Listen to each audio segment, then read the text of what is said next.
Adiós ríos, adiós fontes, adiós regatos pequenos, adiós vista dos meus ollos, non sei cando nos veremos.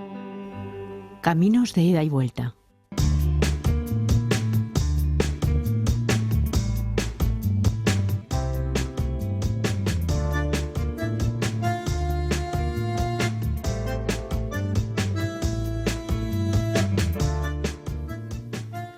¿Cuáles son los aspectos esenciales del ser? ¿Qué es un ser integral? Nos preguntamos estas y otras preguntas alrededor de lo que somos, porque nosotros somos unos seres humanos que tenemos muchísimos aspectos, algunos olvidados. Es curioso porque además cíclicamente y a lo largo de la historia nos vamos ocupando de unas cosas más que de otras.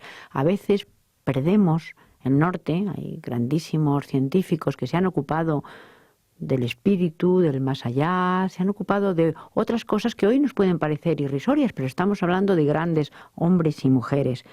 Sin embargo, cuando definimos un ser humano, decimos, bueno, pues cuerpo y mente, pero hay más. Y para hablar de ese más y de lo que es un ser integral, está con nosotros en los siguientes minutos la profesora de Servicios Sociales de la UNED, Rosa Peñasco. Rosa Peñasco lleva líneas de investigación sobre terapias alternativas para distintas enfermedades, pero yo creo que también nos contará cómo estas terapias alternativas no necesariamente tienen que ir dirigidas a enfermos. Es también escritora, de hecho ya ha estado con nosotros presentando un libro del que también nos hablará, por lo menos nos dirá cómo está yendo ese libro porque tenemos interés. Pues lo primero, bienvenida. Muchas gracias, Isabel. Estoy hablando de seres integrales, de aspectos esenciales del ser, de cuando hablamos de mente y cuerpo, pero podemos un poco situarnos. ¿Qué sería un ser integral? Un ser integral, un ser completo, complejo y completo. Mucho me temo que no solo la crisis que estamos viviendo tiene que ver con los tipos de interés y los mercados, sino con la alienación, con el habernos desconectado de una fuente preciosa a la que pertenecemos y que tenemos que volver a rescatar y volver a reconocer.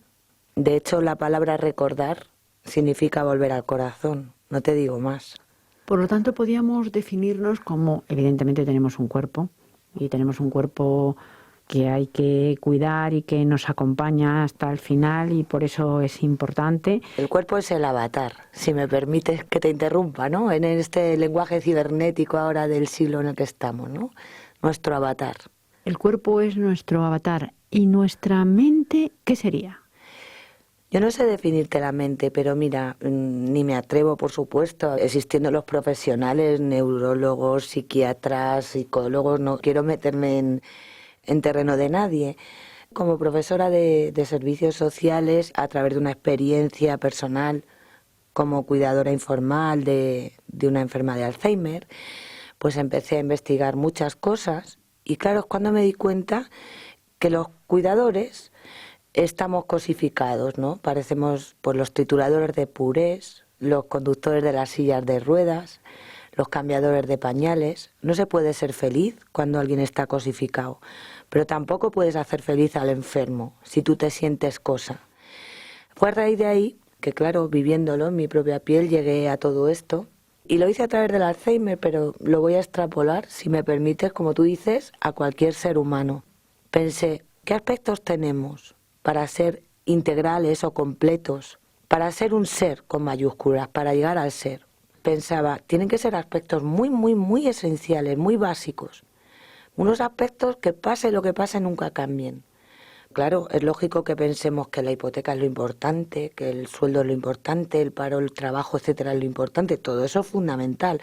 Pero yo voy todavía a una abstracción, a una base más grande, a unos aspectos que esté bien, mal, regular, no cambien nunca. Digo, ¿cómo distinguirlos? ¿Qué hacer? ¿Cómo saber? Entonces no sé por qué, pero me acordé de Pitágoras. Yo creo que al final los clásicos ya lo dijeron todo. Hay una película preciosa que es Lugares Comunes, donde Federico Lupi hace de un maestro de universidad y le dice a los alumnos que al final llevamos 20 siglos repitiendo lo mismo que unos sujetos ya inventaron, ¿no? En Grecia hace también esos siglos. Me encantó la concepción cuádruple del mundo. Pitágoras distinguía entre el macro y el micro, y para el macro de Pitágoras la realidad, aunque había muchas realidades, había 4 realidades de las básicas de las que partían todas las demás, ¿no? La aritmética, la geometría, la música y la astronomía. Porque a raíz de esas 4, Pitágoras explicaba el sonido, la sónica, explicaba el espacio, explicaba el tiempo. Y a partir de esas 4 surgían las demás. Pero claro, luego esto es a nivel grande o a nivel macro. Por mucho ego que tengamos los seres humanos, no nos podemos abstraer del lugar en donde vivimos, ¿no? Que es el universo. Y el macro y el micro, de alguna manera, poseen los mismos principios. Y esto ahora la física cuántica lo está demostrando continuamente. ¿Y cuáles eran esos 4 aspectos del ser humano? Esa concepción cuádruple de Pitágoras. Pues es muy sencillo, es cuerpo, mente, emoción y espíritu. Cuerpo físico, cuerpo mental, cuerpo emocional y cuerpo espiritual. Cuando hemos empezado el programa yo hablaba precisamente de estos grandes hombres a lo largo de la historia que han tocado aspectos que hoy a veces miramos hasta con escepticismo, porque aquí hablamos de cuerpo y mente, eso está bastante claro, las emociones están ahí, el espíritu como no lo vemos nos parece algo tan intangible que a veces nos olvidamos que está, también a veces las emociones, porque Sí. tampoco son tangibles. Por lo tanto, esos aspectos los descuidamos y no los integramos en este todo del que venimos hablando. Por eso estamos, en mi opinión, vamos en la de muchos, ¿no? Enloquecidos, alienados, castrados.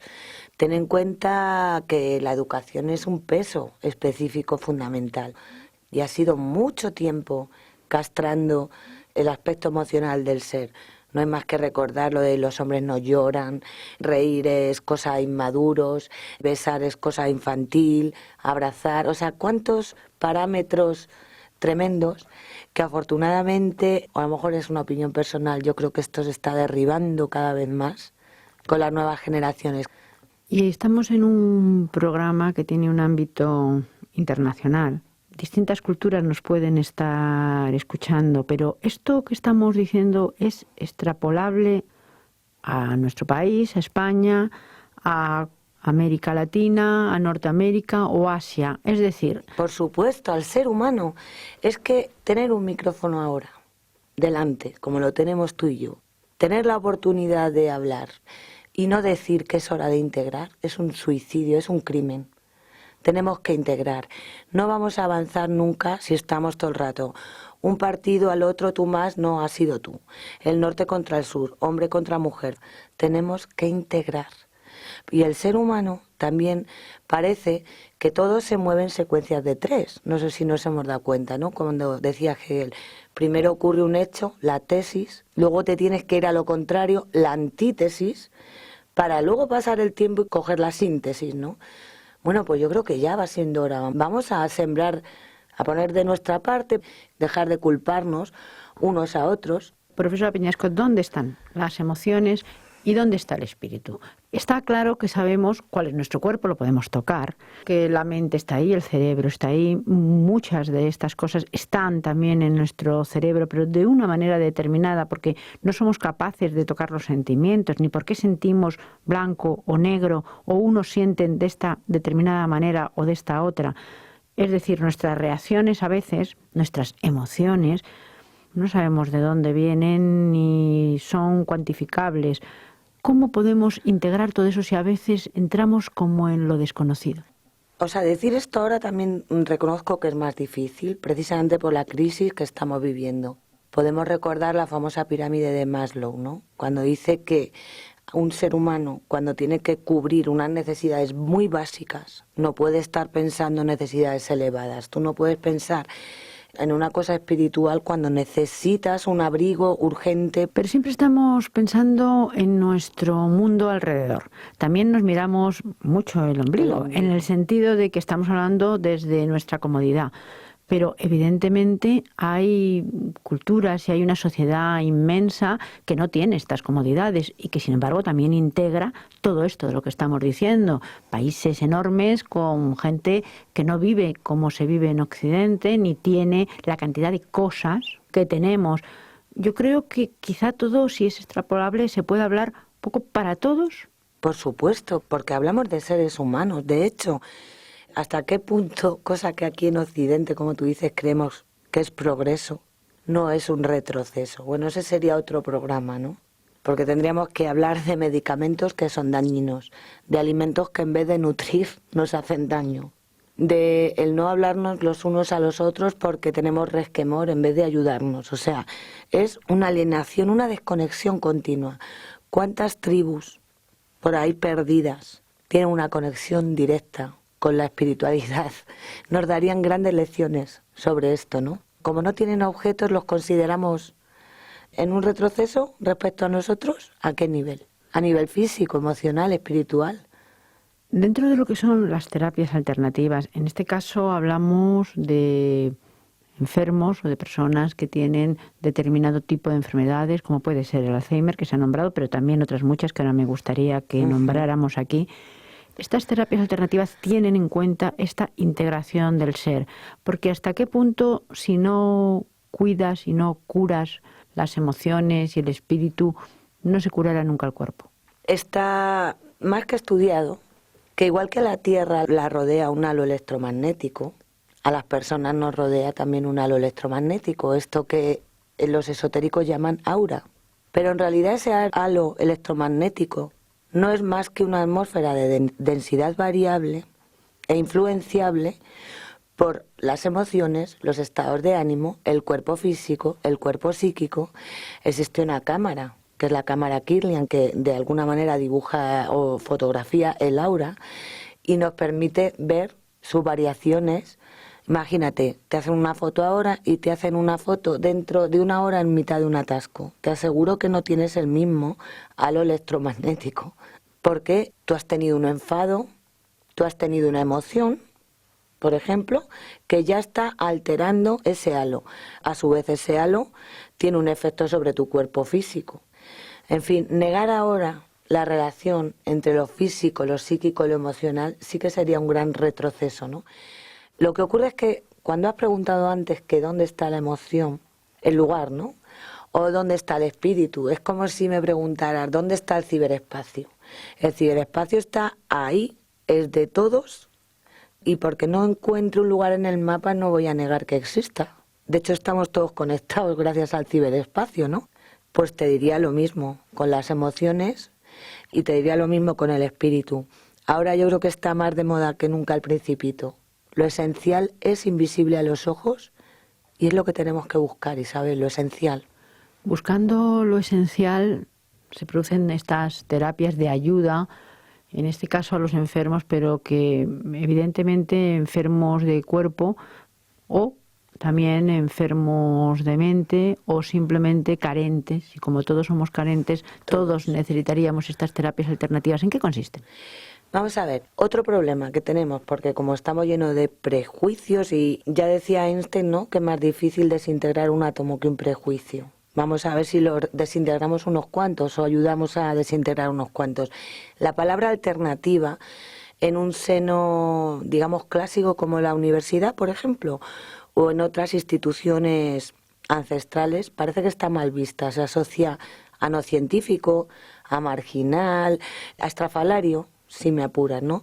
Por eso muchos autores han descartado la palabra alternativa y la han sustituido por tratamiento no farmacológico, que queda como más rimbombante y parece que ya no tienes esa connotación de marginalidad, ¿no?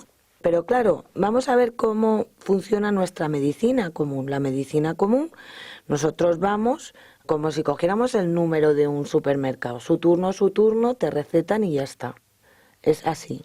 Pero ¿quién se encarga de los otros tipos de aspectos, no? Estas terapias son muy variadas. Hay que decir que ni están todas las que son ni son todas las que están. Hay que decir que lo que tienen en común es que muchas veces no tienen nada en común. que su manera de evolucionar es muy distinta. Algunas están ya constatadas científicamente, como por ejemplo la música, como por ejemplo la terapia con animales, como por ejemplo esto que se llama abrazoterapia, que te voy a contar una cosa muy bonita, que a mí me emociona mucho, ¿no? El doctor Jacinto Bátiz trabaja con personas en las últimas fases de su vida en un hospital del País Vasco.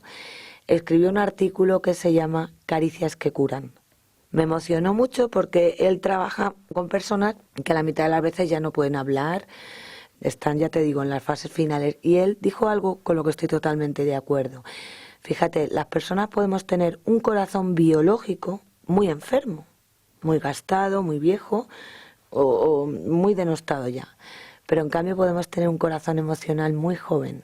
¿Quién alimenta el corazón emocional? Muchas veces las caricias, los abrazos, el tacto. Los enfermos que están en esta fase final, como por ejemplo muchos casos de Alzheimer, ya que lo que llaman vegetales, nos creemos que no sienten ni consienten, todo lo contrario. Son auténticos bebés que como bebés que son, agradecen el tacto, las caricias, los besos. Hablamos de este tema en un anterior programa, precisamente en relación con un libro que ha escrito Sí. Rosa Peñasco, que a mí me gustaría, con que sea muy brevemente, pues nos nombrara y nos dijera qué tal va. Pues estoy muy contenta. El libro es Mi madre niña. Con él ha nacido el proyecto Alzheimer Solidario. Quien quiera este libro no tiene más que meterse en la web de la editorial circulorrojo.com. Se le envía contra reembolso. Y este libro pues está ya editándose a favor de varios centros de día que están a punto de cerrar por los recortes, y estoy pues muy contenta. Que, por cierto, hablando del lado espiritual, sabes que el subtítulo del libro, te lo recuerdo, es Un viaje al corazón desde el corazón del Alzheimer. Porque, bueno, pues ya lo que te decía antes, ¿no? Los médicos, biólogos, neurólogos son los especialistas en el terreno oportuno de su ciencia, ¿no? Pero a mí lo que me apetecía plasmar, sobre todo después de mi experiencia personal, que luego he constatado de muchas maneras, ¿no?, es ese corazón emocional de un enfermo de Alzheimer en sus distintas fases, y cuántas y qué terapias alternativas, que es por eso que luego en la universidad he establecido estas líneas de investigación, se pueden aplicar. No solamente a los enfermos de Alzheimer, No. También a personas con síndrome de Down u otras patologías diferentes, o enfermedades o dependencias. Sí. Porque simplemente una persona que dependa de otra por múltiples razones, aunque no sean ni mucho menos neurológicas, pueden ser físicas, Sí. crea una dependencia que necesita una serie de apoyos y ayudas especiales. Uh-huh. Vamos a entrar, aunque sea los últimos minutos, en estos apoyos, y también me gustaría, fuera de micrófono, hemos hablado de los hemisferios, del hemisferio izquierdo y el derecho, como partes integrantes de un todo, por supuesto, pero que también hay que saber diferenciar y saber qué es lo que actúa en determinadas ocasiones. Vamos a dedicarle, aunque sea 2 minutos, a este tema. Es que el tema tiene mucho que ver con las terapias alternativas y con la integración del ser y con la integración en general que estamos un poco reivindicando aquí, ¿no?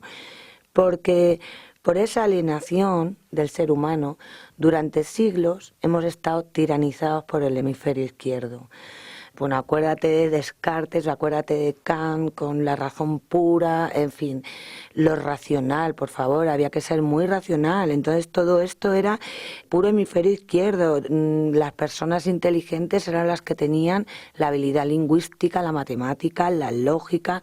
Yo creo que todo esto está muy bien, pero ha sido endiosado hasta el punto de negar o de denostar la función fantástica del hemisferio derecho, que no es por nada, pero es súper necesario en los tiempos que estamos viviendo. Por eso ahora hay que reivindicar mucho ese ejercicio, porque fíjate que dicen que los analfabetos del siglo XXI no son las personas que no sepan leer y escribir como ocurría antes, son las personas que van a ser incapaces de desaprender y reinventarse. Hay que reinventarse porque son tiempos de crisis. Entonces, crisis, ¿sabes qué significa? Oportunidad y crecimiento. Entonces, ¿esto quién o cómo se puede conseguir, bueno, es activando ese hemisferio derecho, dándole el protagonismo que tiene. No caigamos en la tentación de ahora anular el izquierdo, por favor, porque estaríamos en las mismas. Vamos a integrarlos. El hemisferio derecho, fíjate, es, digamos, el responsable de la creatividad, de la solidaridad, de la empatía, de una concepción holística o completa de la realidad. Es responsable del lenguaje no verbal, fundamental en muchos casos de dependencia, cuando nos creemos que como no habla, no siente, y nos quedamos tan anchos. Todo esto estaría en el hemisferio derecho. También esta inteligencia que ahora está, por cierto, bastante más valorada que antes, que es la inteligencia emocional. Por supuesto. Por lo tanto, lo que hay que hacer también aquí, supongo que es integrar los dos hemisferios. Sí, porque además, claro, no caigamos en la tentación que te he dicho antes, porque dice, por poner un ejemplo, machismo, me voy al feminismo extremo, que al final resulta que estoy copiando muchas veces comportamientos machistas, pero, en fin, que hay que integrar todo. Y en el caso de los hemisferios, ¿hasta qué punto? Para ser integrales y ser seres completos. Fíjate que los neurólogos dicen que ningún hemisferio es más válido que otro y que ambos funcionan a la vez. Se complementan. Imagínate qué bonito el famoso Punset en sus programas fantásticos. Yo recuerdo uno, no sé qué título, pero que decía, bueno, hay personas que llegan a la solución de las cosas después de mucha lógica, mucha deducción, con su lentitud, pero lógica, A, B me lleva a C, y hay personas que llegan al mismo sitio por una ráfaga de intuición, al mismo sitio. No es ni más válido ni menos, son maneras de funcionar, ¿no? En todo caso, integrar también estos dos hemisferios es una labor de estas terapias alternativas o no farmacológicas, es decir, reconocerlos, saber que están y saber la importancia que tienen los dos. Y de esta manera y de una manera práctica hemos dicho, por ejemplo, la importancia de la música, la importancia de los animales, ya lo estamos viendo, porque yo supongo que también será porque a un animal le puedes dar sin ningún tipo de temor al rechazo el cariño que a lo mejor no le puedes dar a una persona. Los animales, bueno, todos conocemos, por ejemplo, los beneficios en casos de síndromes de Down, la delfinoterapia y la equinoterapia, ¿no? Pero lo que es ya fantástico es el tema de las mascotas en casa, pero ya el colmo de los colmos es el perro, porque no es casualidad que sea el mejor amigo del hombre. No es casualidad que el perro sea el lazarillo del ciego. Hay profesionales que han catalogado a las mascotas como amigos medicinales, que me parece una preciosidad, ¿no? Y quizás por ese cariño es como que el perro nos enseña a nosotros ese lado amoroso, ¿no? Ese lado emocional. Son emociones en estado puro, sin ego, sin trampas de la razón. Y estamos intercambiando eso. Los beneficios de los animales son increíbles. Hay empresas que se dedican o bien que le lleves al dependiente o a la persona al lugar en donde hace la terapia, y hay también empresas que lo llevan a domicilio. Ojalá y en todos los domicilios pudiéramos tener un perrito, ¿no?, para esto. Y te diré solamente, porque claro, sería eterno, hay beneficios a nivel físico. Fíjate, físico, aumenta el riego, la agilidad, se evitan infartos. A nivel de socialización de la persona pierde timidez, interactúa mucho mejor. A nivel emocional, totalmente te vuelves niño, ríes. Y a nivel espiritual es una plenitud la que te genera tu animalito. Y por último, las personas que ayudan a otras personas. Estas personas que ayudan a otras personas se convierten en la terapia alternativa. La terapia alternativa por medio de comprender las emociones. La empatía. Ese es otra vez el hemisferio que nos falta. Fíjate que me llamó la atención el otro día hablando con una chica que está estudiando primero de medicina, ¿no?, que tienen una asignatura que se llama la medicina humanista. No tendría por qué ser así, ¿no? Si es que la medicina por sí misma tendría que ser humanista. ¿A quién si no es a los seres humanos? Esta medicina que venía de Hipócrates, en donde el ser humano era clave y era fundamental. Volvemos también un poco al principio y con esto vamos a acabar. Perfecto. El ser integral está ahí, solamente tenemos que verlo en nosotros mismos y también en los demás, pues precisamente para eso, esa palabra que se ha utilizado para ser más humanos. Muchísimas gracias. A ti, Isabel. Caminos de ida y vuelta, un programa de la UNED con la colaboración del Centro de Migraciones y Exilios, el CEME, para Radio Exterior de España.